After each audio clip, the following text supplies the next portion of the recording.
Hey everyone, welcome back to my channel. I know it's been a it's been a little bit of a time since I've last uploaded a video, but I wanted to share this moment with you all and that I graduated with my master's degree in communication studies, and that's where I've been the past couple of months. It's been a really long journey. Trying to basically finish everything so that I can graduate in time for spring 2021, and I'm happy to say that I did it. It's been a roller coaster the past 2 months, just being able to try to get all of my required materials together, finishing up last minute projects besides my thesis, and overall it worked out. I don't know how it happened, but it worked out. But this video today, I wanted to share with you all my recording of my thesis defense presentation on my thesis titled The Colonization of the Philippines, an Analysis of U.S. Justificatory Rhetoric. I wanted to upload this to YouTube because, well, one, a lot of my friends were not able to make it, and I wanted to share this online so that for those of you that missed the defense, you can watch this video. And then two, I was looking around for thesis recordings or thesis defense recordings on YouTube before my defense so that I can, see what it's like, what to expect. And there actually weren't a lot of videos that were in my field, at least, that talked about or that showed a defense in communication or like English or rhetoric in general. So I wanted to upload this as a resource for anyone else that is in communication or any non-STEM related field who is interested in seeing what exactly a thesis defense can look like. And yeah, also this was conducted during the COVID-19 pandemic, so this was a remote defense. A lot of the times, universities have live in-person defenses, so it was a very interesting experience. But nonetheless, I will go ahead and transition over to the recording now, and I will talk more about my experience after the recording. So I will see y'all after. Today, my name is Johansson Pico, and today I'll be presenting on my thesis titled The Colonization of the Philippines, an Analysis of U.S. Justificatory Rhetoric. I'd first like to thank or give a special thank you to my faculty advisor, Dr. Emma Bloomfield, for supporting me throughout this project and really helping this thesis become a reality. I'd like to thank my committee members as well, Dr. Rebecca Rice, Dr. Jacob Thompson, and Dr. Constancio Arnaldo, for being there throughout the entire process, being flexible and supportive, as well as challenging the scholarship to be the best version that it can be. So just wanted to give those special thank yous before we get started.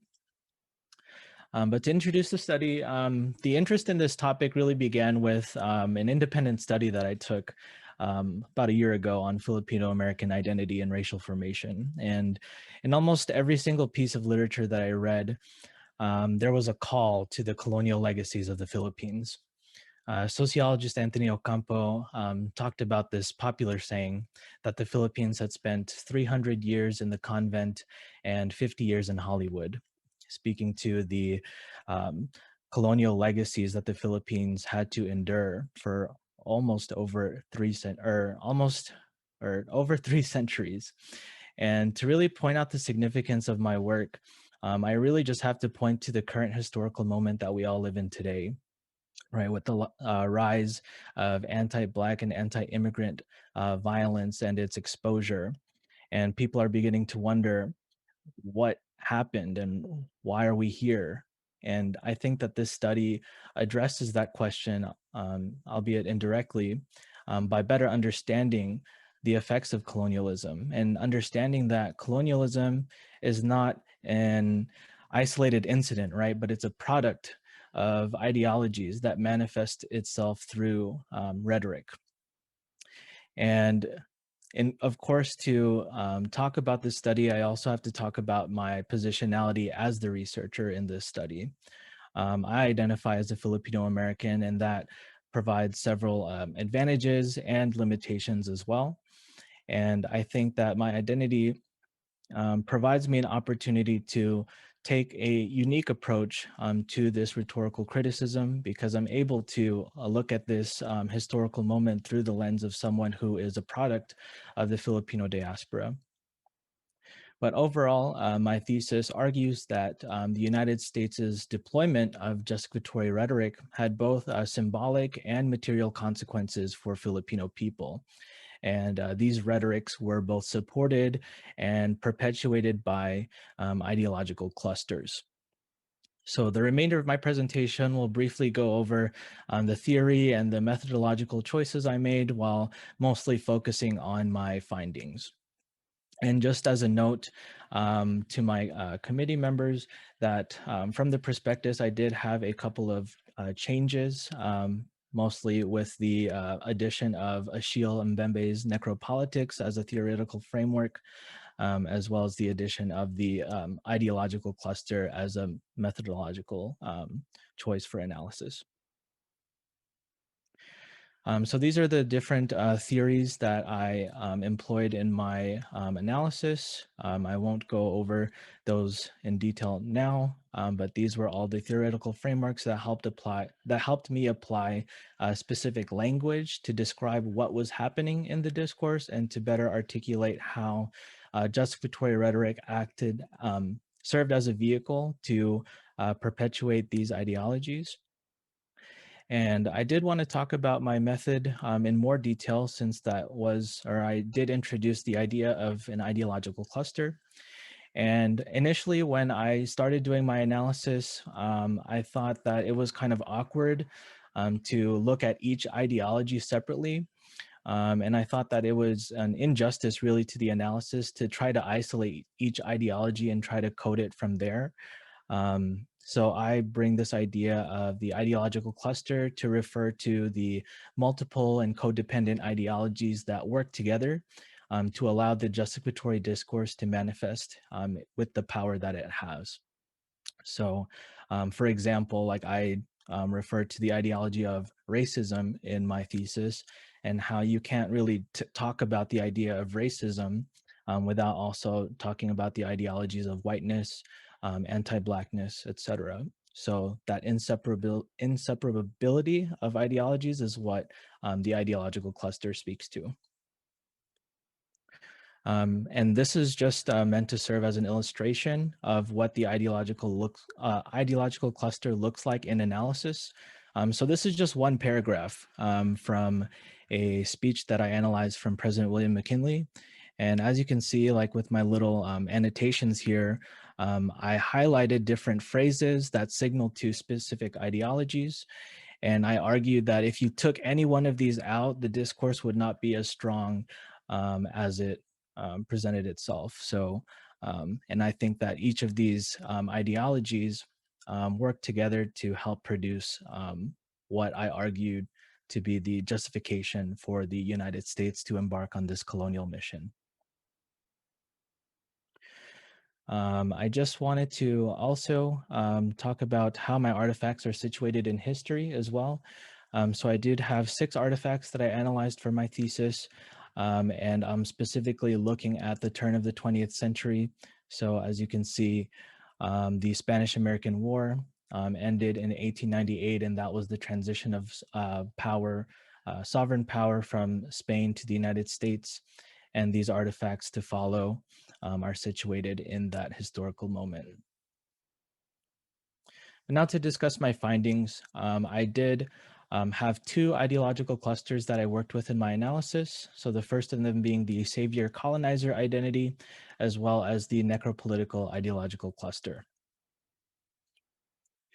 So first, with this savior colonizer identity, I'm referring to these set of ideologies, the American civil religion, patriarchy, and the white Christian hegemony, and how these ideologies work together to rhetorically balance these 2 set of identities that the United States had to hold. So on one hand, they're trying to act as a savior, right? They're trying to save the Philippines, they're trying to save the Filipino people from themselves. But at the same time, they possess the role of colonizer. And with that role comes all of the violence, the oppression, and the subjugation that comes with being a colonizer. So this contradiction is something that I noted in the text, and I argued that these ideologies help the United States balance that nuance between the savior and the colonizer. And ultimately, all of these ideologies can be summed up under this grand narrative of American exceptionalism. And these are my major findings from this part of the analysis, but I did want to emphasize just the first two for this presentation. But ultimately, the savior colonizer identity functioned as an opportunity for the United States to transcend. Now, what I mean by that is that the United States employed this identity to transcend themselves as beyond human, in a sense, that they were God's chosen people, that they themselves and them alone were able to act as the savior because they were answering God's call. And this calling from God also transcended their goal of colonization. It wasn't just simply to colonize the Philippines and to take their land and to exploit them for the resources, but it was to do God's bidding. It was to reach out with uh, to reach out and to extend their graces to them. And that framework helped rhetorically justify the savior colonizer to manifest. Also tying back to my theoretical framework using Richard Weaver's ultimate terms, and Weaver's ultimate terms refer to the rhetorical absolutes, or the terms that that must have the highest respects paid to them. So in this case, progress was a common God term or an ultimate term that was found in the discourse, and progress was the term that justified all means to this end. So, by any means necessary, as long as progress was achieved, that was something the United States was able to rally around. Misrule in this case acted as a devil term, which was a common enemy that the United States was able to rally against, something that the United States needed to purify. But that basically sums up the major findings from that ideological cluster. But now to talk about the necropolitical ideological cluster. And just as a highlight to this photo is actually of the Philippine Commission, whom I actually analyzed one of their reports to Congress. And these were the people that were responsible for actually justifying the colonial mission to Congress to get support for the colonial mission. But going back to the cluster, I wanted to argue that this necropolitical cluster was made up of three ideologies: anti-Blackness, capitalism, and colonialism. And as a brief introduction to necropolitics, it's concerned with the order of life and death and how sovereign powers are able to determine this order. And they're able to determine it based on their own deliberations and their own justifications based on their own values and their own ideologies. And I argue that necropolitics is what brings this colonization from the symbolic to the material. And just to briefly go over some of my major findings as well. In this case, progress still served as a God term in this part of my analysis. And in this case, deficiency was the devil term, where deficiency was something that could be corrected by the United States, something that was able to be addressed through the idea of controlling what type of, what Filipino was acceptable, what Filipino was appropriate to live in the United States' image versus the native Filipino that was labeled as barbaric and incapable of self-governance and civilization. So deficiency in this case was something that could be corrected through this engagement in necropolitics. And lastly, I argued that the education system itself, the primary method that the United States used to colonize the Filipino people, was that physical manifestation of necropolitics. Because the United States designed the curriculum in a way to be gendered and focused on industrialization, they created the image of the Filipino that they thought was appropriate, thought was capable of civilization and self-governance. And by participating in this education system, the Filipino people were able to shed the excesses of their native culture and their Spanish influence, and thus escape the death that comes with necropolitics. But to conclude, my analysis helped eliminate the complexities and the nuances surrounding colonization, and also illuminated how rhetoric serves as an intermediate force that allows justificatory rhetoric and ideologies to manifest in both symbolic and material ways. The study helped provide me with a better understanding of how justificatory rhetoric is both informed by and a reinforcement of ideology, as well as how these rhetorics function to privilege specific bodies, lives, and ideologies. The study opens the door to more fruitful research on what's next for those implicated by these rhetorics and ideologies. Just moving beyond the gendered and racialized Filipino body, what is next in that step? And despite the study focusing on the colonization of the Philippines, I argue that everyone is implicated by these ideologies that allowed colonialism to manifest in the first place. And ultimately, I'm not just calling for more research in postcolonialism with this study, but I'm also calling for this type of research to be at the forefront, because it's not just a matter of producing more knowledge just to produce more knowledge, but to produce more knowledge to liberate the lives that are stuck between the orders of life and death. Thank you. All right, so that was the defense presentation portion, at least. So it wasn't recorded because I was only allowed to record the presentation portion, but after the defense presentation, there were questions from the audience that I answered, as well as afterwards the audience was then politely asked to leave, and I was left with my thesis committee, and we all basically went through my paper. It was 80 pages, including references and my CV, and we basically just went over clarifying questions and directions for the future. Where do I plan on going with this research? What does this research contribute to the field? And so on and so forth. And I passed with no revisions, which it was completely unexpected for me. Because for my university, there were three options, or three possible results that you can get immediately after your defense. So the first option, which I got, was a pass, just straight up pass with no revisions. The second one was pass with revisions. So this is the most common, where the committee will conditionally pass you. They'll just give you some things that they want to change, and then after you change them, then you can submit it over and you're done. And then the last option is failing. And I know that straight up failing your defense is extremely rare. So if you're watching this, worrying about failing your defense, if you've made it to, the point where you can schedule a defense with your committee, chances are you're not failing. So I've heard this so many times from so many different videos on YouTube about preparing for a defense, and it didn't really comfort me because there was still like a lot of stress, because this was such a long project and I invested so much time and energy and effort into the project that I just was extremely stressed over it.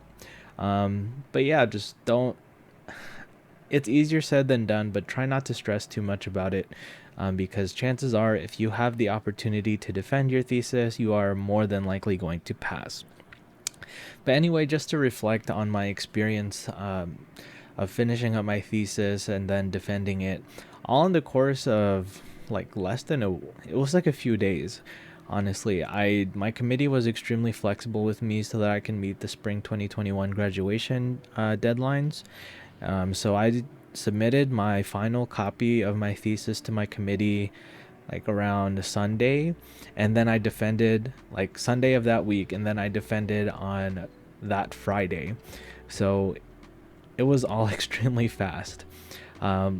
I would highly recommend, like if you have a committee that is not as flexible, try your best to send it to them, at least 2 weeks prior, or just ask your advisor to see what's the norm in your department, because some cases it might be a month or it might be even longer, especially if you're defending a dissertation.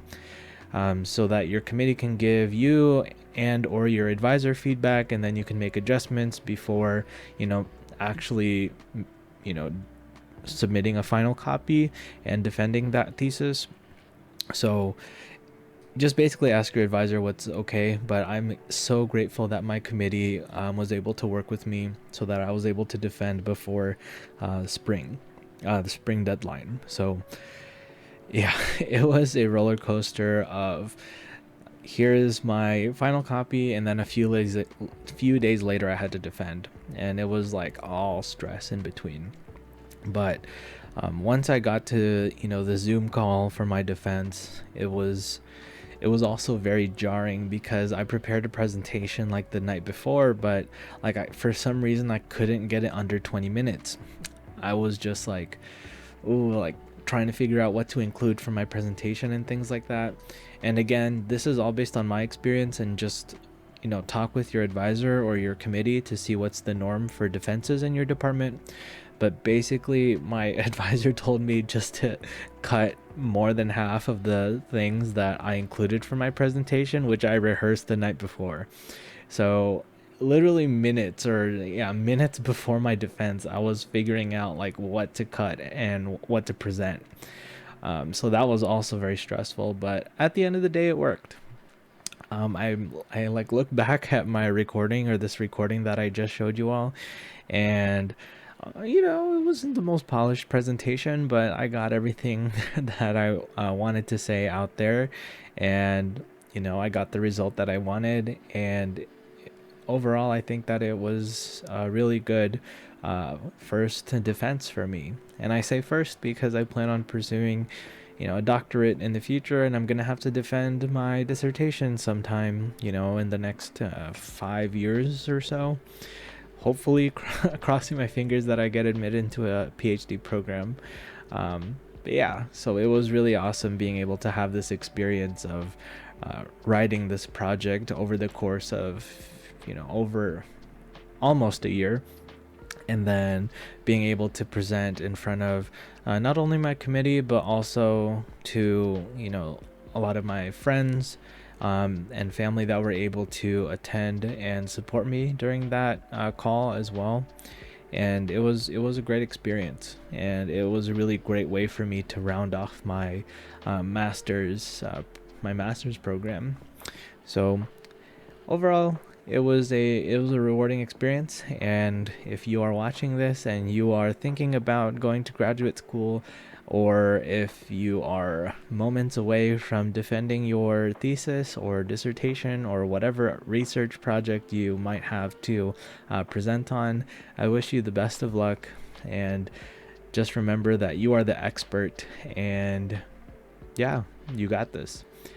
Thank you all again for tuning in, and stick around. Stick around for more content. I plan on releasing a lot more content to you all now that I am graduated out of school. I am working right now, a little side job, while I continue to search for more jobs in higher education here in Las Vegas. But I will find my footing in a postgraduate life sooner or later. But thank you all again for supporting the channel by watching. If you haven't already, please subscribe. I really appreciate your support, and I hope to chat with you all soon. And yeah, take care, everyone. Bye.